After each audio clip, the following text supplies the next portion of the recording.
motivation behind the partnership for Rethreaded was not only to divert our train seats from the landfill, but also to have a social good and to create something that would be long-term and long-lasting for us.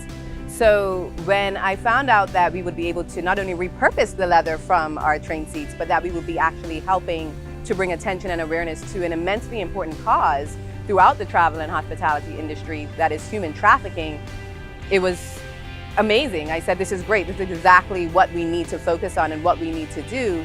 And partnerships like these are important because they help to bring us back to the important things that matter, which are people. Through this partnership, we are not able to reduce our environmental footprint from the waste, but we're also able to help people build a quality of life that they wouldn't have had the opportunity to before.